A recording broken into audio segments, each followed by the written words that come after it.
ಅಗತ್ಯ ವಸ್ತುಗಳ ಬೆಲೆ ಏರಿಕೆಯ ವಿರುದ್ಧ ಸಂಘಟನೆಗಳ ಸಮರ ಜೋರಾಗಿದೆ. ದಿಢೀರ್ ಸಭೆಯನ್ನ ಸಿದ್ದರಾಮಯ್ಯನವರು ನಡೆಸಿದ್ರು ಕೂಡ ಸಂಧಾನ ವಿಫಲ ಆಗಿರುವಂತದ್ದು.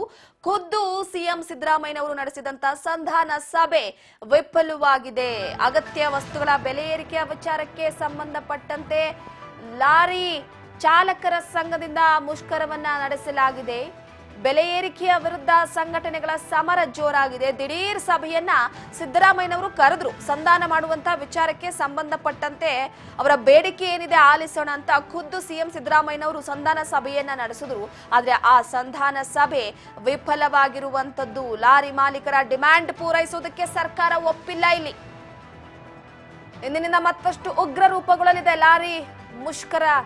ಪ್ರಮುಖವಾಗಿ ನೋಡಿ, ಸದ್ಯದ ಮಟ್ಟಿಗೆ ಈಗಾಗಲೇ ಸಿಎಂ ಸಂಧಾನ ಸಭೆಯನ್ನ ನಡೆಸಿದ್ರು ಕೂಡ ಅದು ವಿಫಲವಾಗಿದೆ. ಯಾಕಂದ್ರೆ ಅಗತ್ಯ ವಸ್ತುಗಳ ಬೆಲೆ ಏರಿಕೆ, ಈ ಪೆಟ್ರೋಲ್ ಡೀಸೆಲ್ ಆಗಿರ್ಬೋದು, ದಿನನಿತ್ಯ ಬಳಸುವಂತ ಅಗತ್ಯ ವಸ್ತುಗಳ ಬೆಲೆ ಏರಿಕೆಯಿಂದ ಜನರು ಕೂಡ ಕಂಗಾಲಾಗಿ ಹೋಗಿದ್ದಾರೆ. ಇನ್ನು ಲಾರಿ ಮಾಲೀಕರು ಕೂಡ ಹಾಗೆ ಲಾರಿ ಚಾಲಕರು ಈಗ ಒಟ್ಟಾರೆ ಸೇರಿ ಪ್ರತಿಭಟನೆಯನ್ನ ನಡೆಸ್ತಾ ಇರುವಂತದ್ದು. ಯಾಕಂದ್ರೆ ಸರ್ಕಾರಕ್ಕೆ ಬಿಸಿ ಮುಟ್ಟಿಸಬೇಕು ಅಂತ ಕೆಲವೊಂದಿಷ್ಟು ಬೇಡಿಕೆಯನ್ನ ಕೂಡ ಮುಂದಿಡಲಾಗಿತ್ತು ಸರ್ಕಾರದ ಮುಂದೆ. ಅದರ ಸರ್ಕಾರ ಮಾತ್ರ ಕೇವಲ 4 ಬೇಡಿಕೆಗಳ ಈಡೇರಿಕೆಯ ವಿಚಾರಕ್ಕೆ ಸಂಬಂಧಪಟ್ಟಂತೆ ಒಂದು ಭರವಸೆಯನ್ನ ಕೊಟ್ಟಿತ್ತು. ಆದ್ರೆ ಇದಕ್ಕೆ ಒಪ್ಪದಂತಹ ಲಾರಿ ಮಾಲೀಕರು ಮತ್ತೆ ಮುಷ್ಕರವನ್ನ ನಡೆಸೋದಿಕ್ಕೆ, ಇದರಲ್ಲಿ ಸ್ವಲ್ಪ ದಿನನಿತ್ಯ ಬಳಸುವಂತಹ ವಸ್ತುಗಳಾಗಿರ್ಬೋದು ಅಥವಾ ಬೇರೆ ವಿಚಾರದಲ್ಲಿ ಸ್ವಲ್ಪ ವ್ಯತ್ಯಯ ಆಗುವಂತಹ ಹಿನ್ನೆಲೆಯಲ್ಲಿ ದಿಢೀರ್ ಅಂತ ಸಭೆ ಕರೆದಿದ್ರು ಸಿದ್ದರಾಮಯ್ಯನವರು. ಏನಿದೆ ಬೇಡಿಕೆ ವಿಚಾರಿಸೋಣ, ಏನಿರ್ಬೋದು ಅವರ ಬೇಡಿಕೆ ಈಡೇರಿಸುವ ವಿಚಾರಕ್ಕೆ ಸಂಬಂಧಪಟ್ಟಂತೆ ಅಂತ.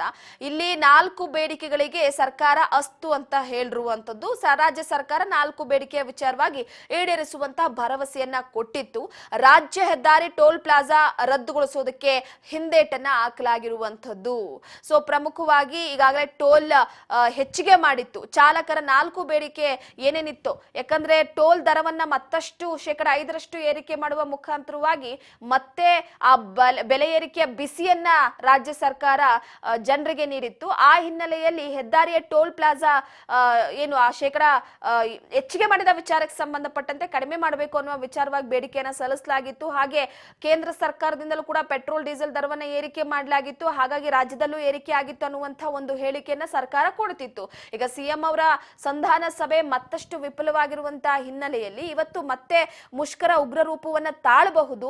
ನಮ್ಮ ಬೇಡಿಕೆಗಳನ್ನ ಈಡೇರಿಸಲೇಬೇಕು ಅಂತ ಮತ್ತೊಂದು ಕಡೆ ಚಾಲಕರ ಸಂಘಗಳು ಒಗ್ಗಟ್ಟಿನ ಬಲ ಪ್ರದರ್ಶನ ಮಾಡೋದಕ್ಕೆ, ಸರ್ಕಾರಕ್ಕೆ ಬಿಸಿ ಮುಡಿಸೋದಕ್ಕೆ ಮುಂದಾಗಿರುವಂತದ್ದು ನೋಡ್ಬೇಕಾಗಿದೆ. ಯಾಕಂದ್ರೆ ಒಂದು ಕಡೆ ನಮ್ಮ ಬೇಡಿಕೆಯನ್ನ ಈಡೇರಿಸದಿದ್ರೆ ಯಾವುದೇ ಕಾರಣಕ್ಕೂ ಕೂಡ ನಾವು ಈ ಒಂದು ಉಗ್ರವಾದ ಹೋರಾಟದಿಂದ ಹಿಂದೆ ಸರಿಯಲ್ಲ ಅನ್ನುವ ವಿಚಾರಕ್ಕೆ ಸಂಬಂಧಪಟ್ಟಂತೆ ಎಚ್ಚರಿಕೆಯನ್ನ ರವಾನೆ ಮಾಡಿದ್ದಾವೆ ಸರ್ಕಾರಕ್ಕೆ. ಇದಕ್ಕೆ ಸಿದ್ದರಾಮಯ್ಯನವರು ಏನ್ ಹೇಳ್ತಾರೆ, ಮತ್ತೆ ಅವರ ಬೇಡಿಕೆಗಳನ್ನ ಈಡೇರಿಸುವ ವಿಚಾರಕ್ಕೆ ಸಂಬಂಧಪಟ್ಟಂತೆ ಮತ್ತೊಂದು ಸುತ್ತಿನ ಸಂಧಾನ ಸಭೆ ಆಗಬಹುದಾ ಅನ್ನುವಂಥದ್ದು ಸದ್ಯಕ್ಕೆ ಪ್ರಶ್ನೆಯಾಗಿ ಕಾಡ್ತಾ ಇದೆ.